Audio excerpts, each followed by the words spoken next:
उस धर्म रूपी बैल ने कहा, कर्म प्रधान विश्व करीरा। हे महाराज, हमारे कर्म ही ऐसे थे जिसने 3 चरण कट गए। परीक्षित जी ने कहा, आपको पता नहीं? बोले पता नहीं, कर्म ही हमारे ऐसे थे, कट गए, इसलिए अच्छा कर्म करना चाहिए। को ना काहू सुख दुख करि दाता। कोई किसी को दुख नहीं दे सकता, कोई किसी को सुख नहीं दे सकता।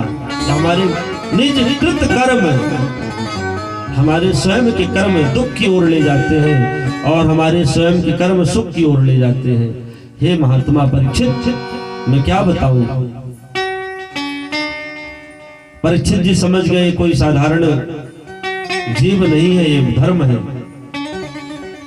क्योंकि कलयुग नहीं चाहता कि धर्म हमारे राज्य में धर्म हो, धर्म के एक भी चरण साबूत रहे, उपस्थित रहे।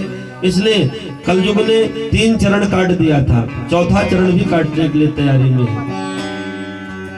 समय व्यतीत हुआ, आगे बढ़ा, परीक्षित जी आगे गए, वही पुरुष पुनः प्रकट हुआ और धर्म के 4थे चरण को काटने के लिए तलवार निकाली। परीक्षित जी ने देखा, परीक्षित जी लौट करके आए, फटकार लगाई उस युवक को, परिचय पूछा, तुम्हारा परिचय क्या है?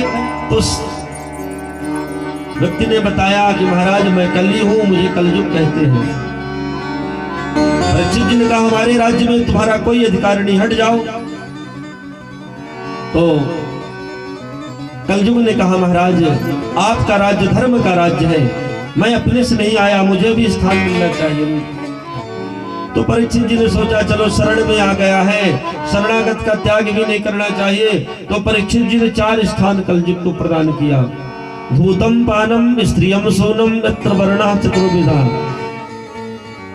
जहां मदिरा का पान होता हो वहां मद के रूप में रहो तुम। मदिरा पीने वालों को देखे होंगे आप, मदिरा पान करके गंदी नाली में गिर जाते हैं। ये कलयुग नहीं है तो क्या है? जहां जुआ खेला जाता है वहां कपट के रूप में वास करो, बिना कपट के जुआ होता नहीं। जहां जीवों की हिंसा होती है वहां वास करो, हिंसा के रूप में। जहां पर स्त्री गमन वेश्यावृत्ति होती हो वहां वास करो।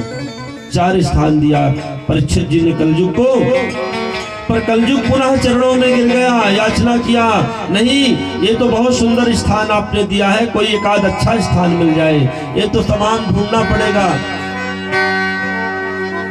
तो परीक्षित जी के जब चरण स्पर्श किया तो परीक्षित जी ने 5वां स्थान दिया कलयुग को, स्वर्ण। जाओ तुम्हारा वास स्वर्ण में है। अति प्रसन्न हुआ कलयुग कि जो दाता है, जिसने दिया है, इसका मुकुट तो स्वर्ण का ही है, कहीं जाने की जरूरत नहीं। और कलयुग सूक्ष्म रूप लेकर के महाराज परीक्षित जी के मस्तक में प्रवेश कर गए।